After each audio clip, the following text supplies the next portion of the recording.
Welcome to the is it started recording yet? Yeah. Welcome to the Oh So Spurs ecstatic podcast today, where Ange Postecoglou has picked up a chair from the WWE ring and smashed his doubters around the back of the head, and he's grabbed a stool and smashed them around the front of the face with it too, by the looks of it.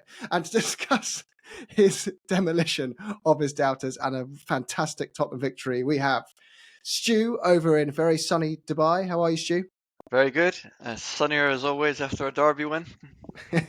Indeed it is. And the rain is hammering over North London even more than it is over Dublin. Isn't that right, Johnny? Yeah, it's not raining here anymore. We had it in the overnight, but what a day yesterday. Amazing day. Uh, Crowned off by Bournemouth doing the job on the Goons.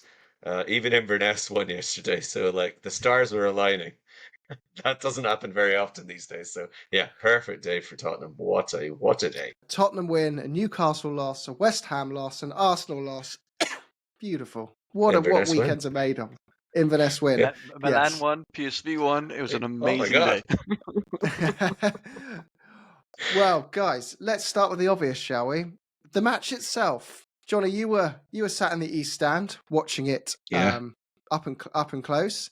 Mhm. What did you make of the match? It was brilliant, and like the sort of when I think back to yesterday, I'll probably be thinking about the incredible raucous atmosphere afterwards in the South Stand with everybody just going bananas, and that sort of the last maybe 40 minutes once we got the second goal was a brilliant sort of party feel, but.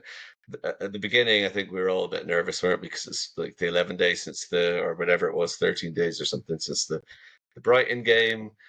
We all know what happened there, and it's West Ham. West Ham have done a good job on us the last couple of seasons, so there's understandable nerves. But we started right, and the atmosphere, although typical Tottenham, we're playing quite well. They get the goal and break on the break, and we'll get into analysing all of that later on. But there was a bit of an edgy atmosphere. But once we went on that amazing spree, kind of 50 odd minutes, and it was party time. It was class. So I'm sure you were enjoying it just as much in the south. You're on mute. Sorry about that. I was on mute. I was indeed, yeah, absolutely loving it. The whole it went exactly as expected, right? We'd had predictions before the game. You said 4-1, Johnny. You were spot on. Yes. I said, I know. I just know it's inevitable. We'll start well. We'll concede a goal. Everyone loses their cool for 5 minutes, but then we just come flying back out the traps and we win convincingly, and we can start to dream again.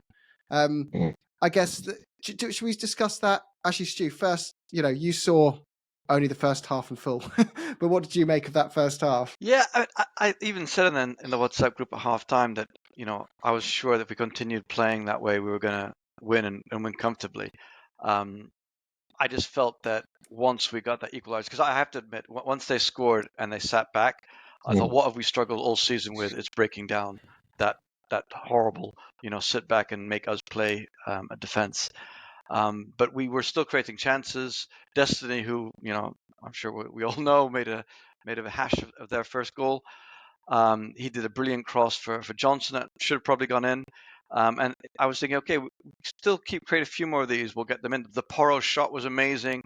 The Brennan Johnson shot right at the beginning of the game, where that would have been amazing if that had flown in. So I was thinking we're creating chances, which is something we weren't doing in those other games. So I was fairly confident. Then obviously once we scored, I was okay. It's fine. But I have to say I was surprised by Ange's halftime sub. We're not used to him making such quick decisions. He gets a lot of criticism for not having a plan B. Well, clearly he showed everyone up, because that plan B worked to an absolute treat with 3 goals in 15 minutes. Plan B? He doesn't have one. He doesn't do in-game management. Unbelievable. That can't be true, Stu. It doesn't go against the...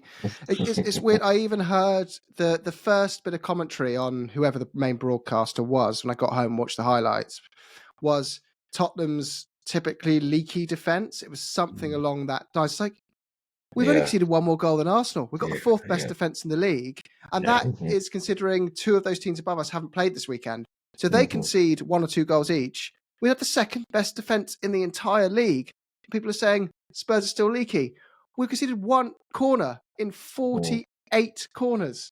And 1 corner 11 game conceded. We're way above the league's average. We're in the top end of the top 6 defensively, both from set pieces. But I guess, guys, the bit that people get frustrated about is, didn't that goal just feel so preventable?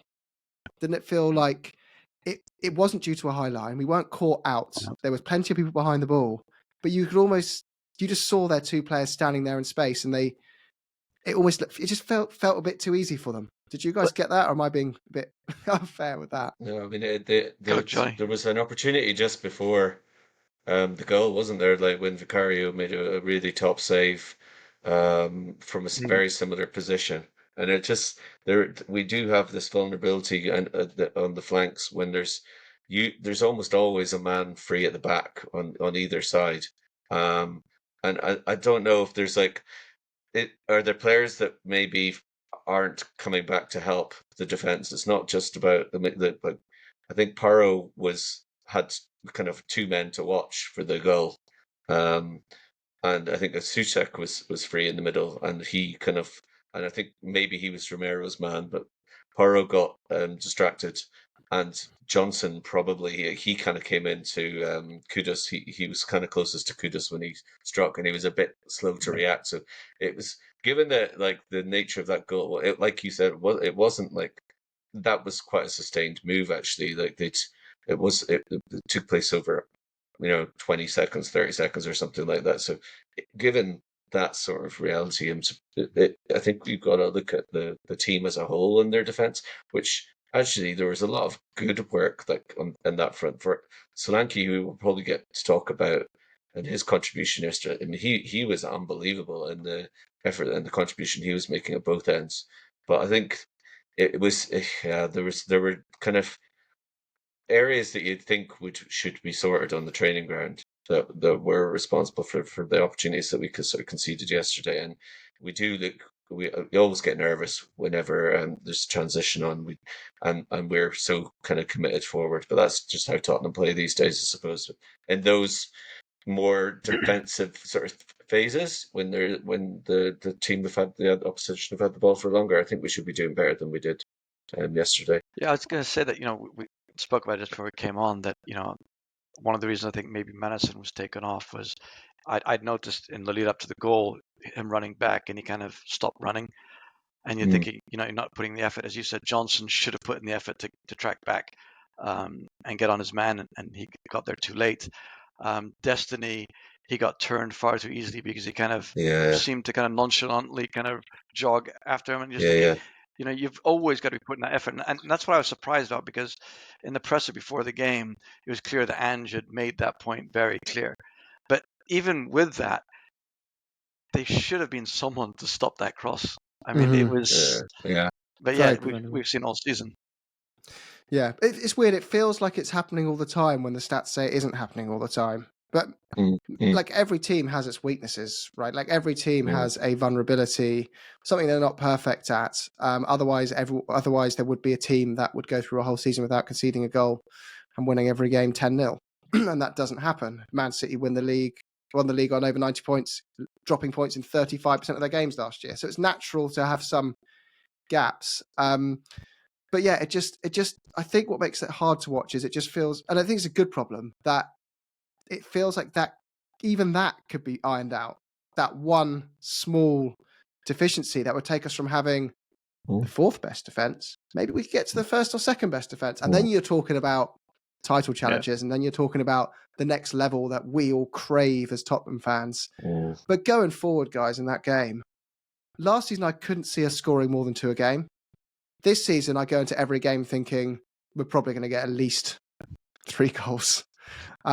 Was it one player in particular, or do you think even without Kulusevski's performance, we're capable of scoring consistently now with those front line, minus Werner, maybe? What do you think, Stu? I think it's a case of everyone's understood I can only think of the word schema, that kind of the formation and the scheme that Ange has wanted them to follow. I think last season they were struggling with it, and I think this season they're beginning to understand it, which is understandable after a year in.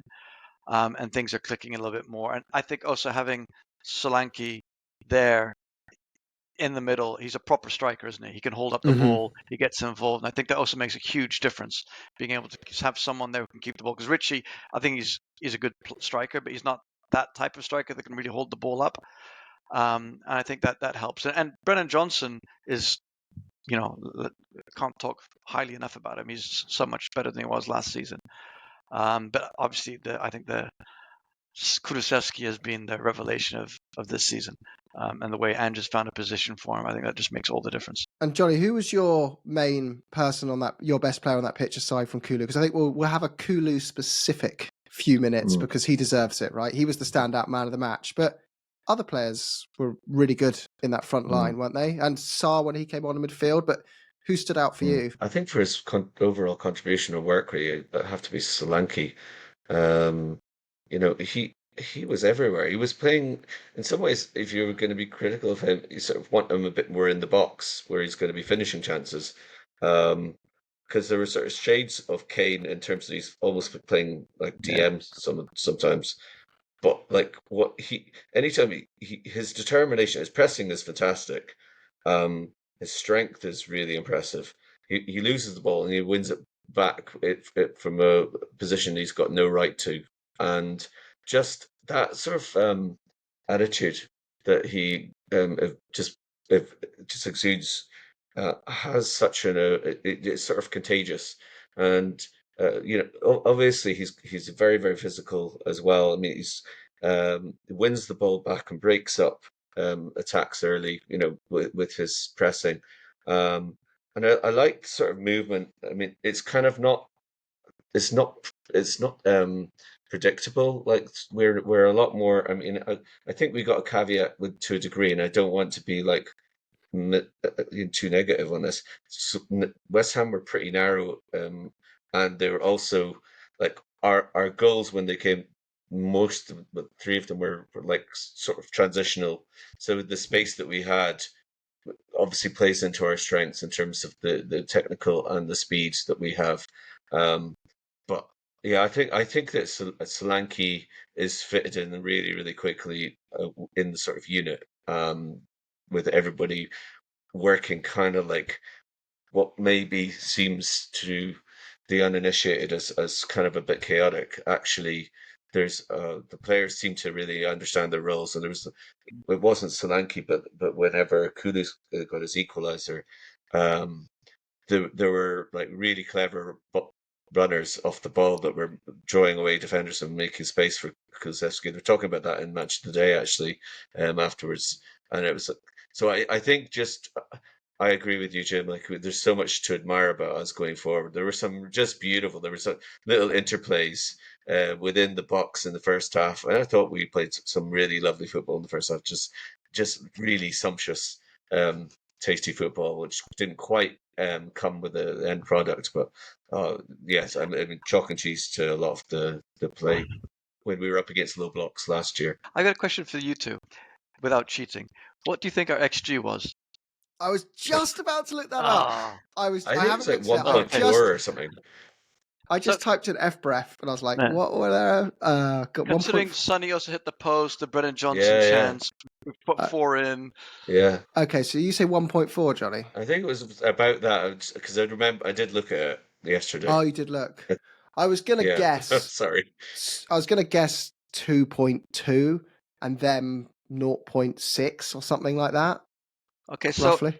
There's two different ones I found. One that says it's 1.4 to 0.87, so that's probably one that Johnny said. The XG philosophy, on the other hand, they've got it 2.2 to 0.98. Yes. So you're both right, depending on which one we look at.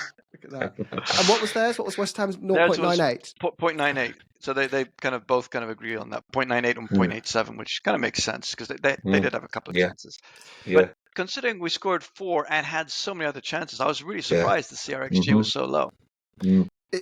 Our way we play kind of doesn't marry up with how XG works. So I feel like we're a bit of an anomaly with that because, like we know, you can only record XG when your player actually physically shoots.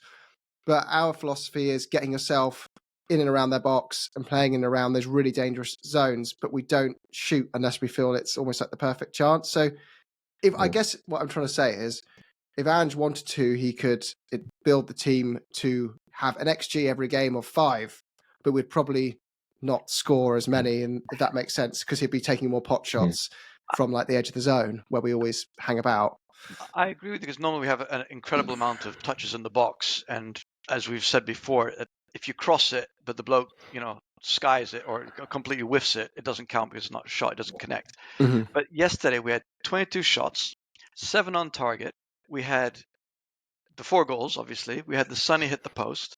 We had the Brennan Johnson header. So we had a lot of chances. So that's why I was really surprised that it was True. It was so low. Yeah. And Sonny's one where he hit the post where we should have been 5-1 up was it felt very. But then again, I think we're spoilt with Sonny. Like a lot of players don't get a shot off like he does there and hit the post from it. But yeah, and the Porro chance, the other Johnson shot. It was we could have easily scored 6 or 7. Yeah, that would have been nice. That would have been very nice. I don't know why 5-1 just feels so much heavier than 4-1. True. It really does. But Kulusevski, guys, should we a quick bit of appreciation for him? A player who 3 months ago in pre-season wasn't starting. He was like, we didn't play with 2 10s, so we were thinking, where does this guy play? He's not as natural as Maddison. He's not quick enough on the wing. Now he's completely undroppable and arguably walks into any side in the Premier League. Like, where do we even start with this guy? Like, why is he so much better this year? Why do you think he's kicked on to this level of the Kulu we had when we first signed him and those first few months where he seemed unplayable? Is it the system? Is it confidence? Is it all the above? What do you think, Stu? I think it's a strange one, because last season, I was particularly annoyed with him because always cutting in on the left. It was so predictable. And I think I was even more frustrated because when he did first join us, and I was really, really happy when he joined us, he was amazing and he was scoring loads of goals. He was giving assists, and last season seemed to be a step backwards. And I thought when he did play in the middle last season, he's not creative enough to beat the 10 on his own, just behind the striker. But I think the way Ange has created that role of having someone else that can carry some of the burden on him, so it's not just on him. And I think also having Sarr alongside him with the running helps lift some weight on him, which gives him more space. And the one thing you can say about Kulu, even last season when he wasn't, up to the levels we expected, his work rate is phenomenal. He runs and covers more distance than any other player in the Premier League. And I just think, he can score. He showed that in Italy. He showed that in his first season. So I think Andrew just somehow managed to tweak that midfield that allows him to blossom, and long may it continue. Well, I think it's the invert the wing guy. No one's quite figured out this guy is truly a genius or the most ultimate troll, who's just keeps landing on his feet with predictions. But I'm going to go for genius right now because he loves Ange and says Kulu is the best 10 in the league. So he made a good point, though, that looking at all the most expensive player at the moment to sign is a very physically tall, strong, good 10 who's a healthy dribbler as well. So Jude Bellingham, Dejan Kulusevski, and Arsenal went and spent a load of money on was it Marino? Yeah.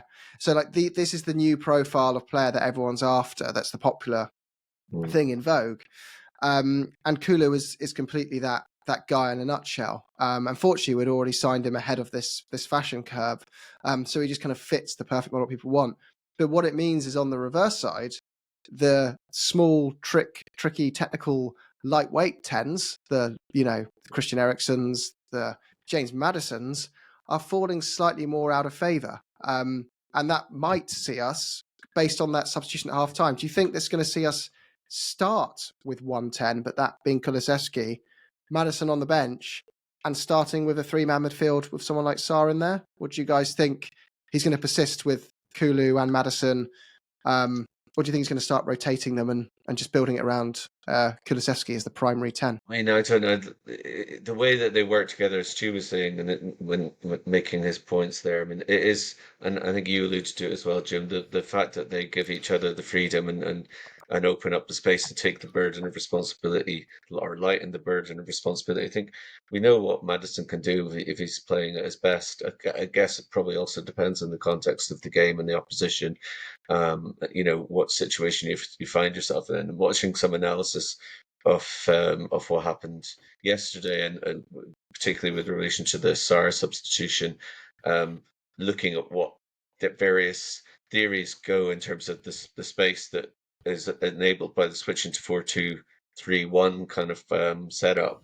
You've got more space to attack, to run into, which it makes a lot of sense by having Basuma and Sarr kind of further behind, and then obviously Deki is the sole 10, but there's space then for the wing backs to run into and attack the space in front of the box, that sort of gap between the halfway or the centre circle and the box, and the Doggy and Barrow have got room to come into there, and it did seem to really work well like that. So, but I don't know, like when West Ham are pretty poor, I think, in terms of their defence, it's not very mobile, and I think it sort of what Ange did yesterday, which probably when most of us, when we took our seats, we saw this change. We thought, what the hell is going on here? And it looks like quite a negative change, because Sarr is not the creative player that Maddison would be. I mean, I didn't think that Maddison was as bad as a lot of people think from being in my position and watching down from the stands. But yeah, I think it very much depends on the context of the game. But Ange's substitution was far from negative. It was really, really smart, and it does show, I suppose, the versatility that we have now. I mean, you think of other players. I mean, we haven't mentioned Bentancur yet. But a lot of us might have been surprised that Bentancur didn't start, especially when he would have had a rest over the international break. And at the moment, I'd be picking Bentancur ahead of Basuma personally, anyway, based on his recent performances. But again, we got that sort of that depth now in midfield, don't we? I mean, you look at the bench that we had yesterday, and all through the players in the bench, we've got some really, really. It's not like it was for a lot of last year. So yeah, I think it's just really good that again, trusting in Ange and seeing what else he can bring out of the players, because he's obviously had a really, really positive effect on Kulusevski. And I think you have to give Kulusevski, obviously himself, but Ange a lot of credit for trying something else, and giving the belief that the players have in themselves and each other is great to see. It's really exciting. I think it's amazing. We've been going on for years about we've always had a good starting 11, and we haven't had a bench. And not only do we have, I think, a stronger bench, and one with a lot of high potential kids that are coming through, but also Yeah. the players on the bench all offer something a little bit different. So depending on how the game is going, he's got a different solution. So it just offers him so much more different variables to bring on. And I think the other thing about Sarr, which will be a kick up the backside for Madison, was he made it very clear was he wanted someone who could run, and Sarr is amazing for running. Yeah. And I think Madison also needs to learn that he can't just do the fancy flicks and running around and all the rest of it, but he's actually got to put in the effort. So I think it's good. Everyone's going to have to keep on their toes, because they know someone on the bench is good enough to take their place. And you just going to the comment about Bentancur, I agree. Bentancur was playing well, I thought, before the break, but I thought Basuma had a good game yesterday. Yeah, it was definitely a better, improved performance. Go on, Johnny. I thought he was a bit ropey at the beginning, but I think he improved as the game went on. Definitely, yeah, he didn't really do a whole lot wrong. It's funny. It's also just listen to Stu kind of a curse. Gray comes on for a sort of 5-minute cameo at the end and plays some sensational little balls on little step overs and cheeky kind of turns. And Lucas Bergvall, I mean, like these boys are like, when you think of their potential, and they're hardly getting a sniff at the moment. And the Europa League's coming up on Thursday. I'm sure they'll be featuring maybe they'll both start on in that game. But again, it's just when we go back to not even 2 years ago, what we were being served up every week. It's like, we got to really enjoy this, and it is exciting to think about. There is a real direction, there is a real identity, and One thing that heartens me that I'm just going to drop in, which maybe people who don't go to the games wouldn't appreciate, but this whole kind of Ange skepticism or criticism and the attention that gets. Like when we were in the Bricklayers 10 o'clock yesterday morning because our flight was so early, and by the time we got in, well, actually we were in at 10 past 10, but it was absolutely heaving by 10 past 10. And there's some good Ange chants going on in the beer garden, and obviously when you have a game like yesterday, that's going to kick off again in the ground.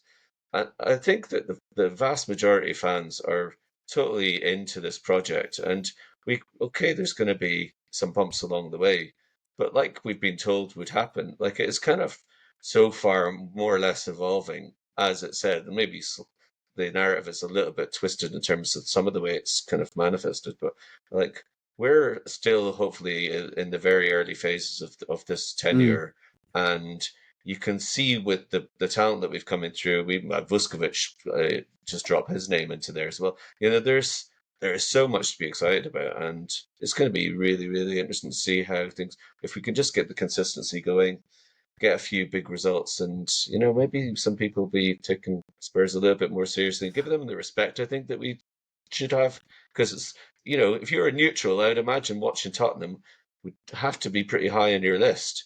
And just imagine that, like a year and a half ago, people thinking that we'd actually be a club you'd want to go and watch.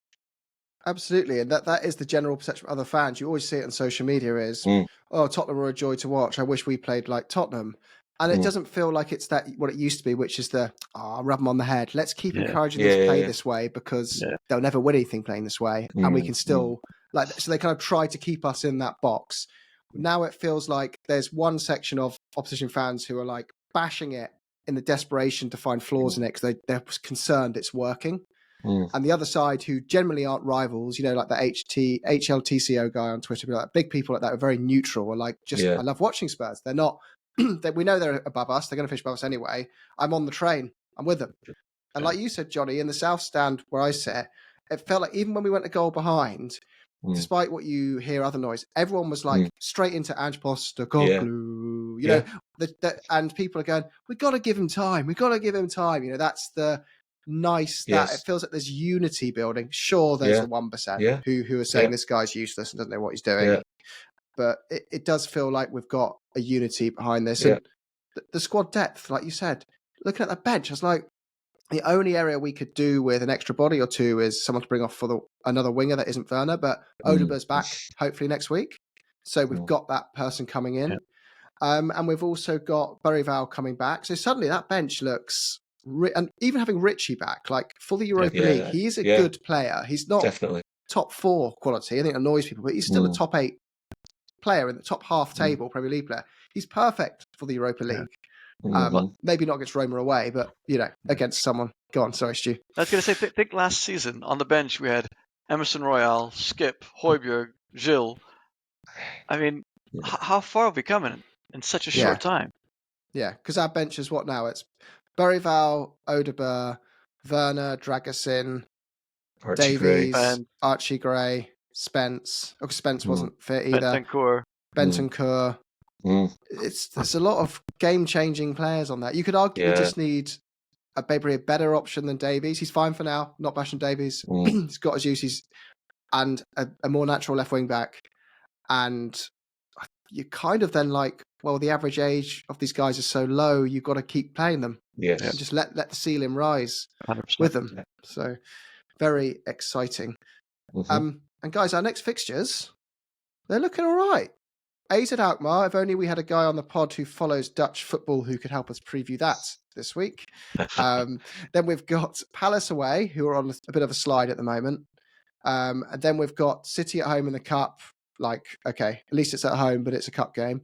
Villa, then it's Villa at home. That's a huge one because win those next 2 league games, and we're suddenly, given that Arsenal's fixtures are torrid, right? They've got Liverpool, then Newcastle away, and Chelsea away in the league.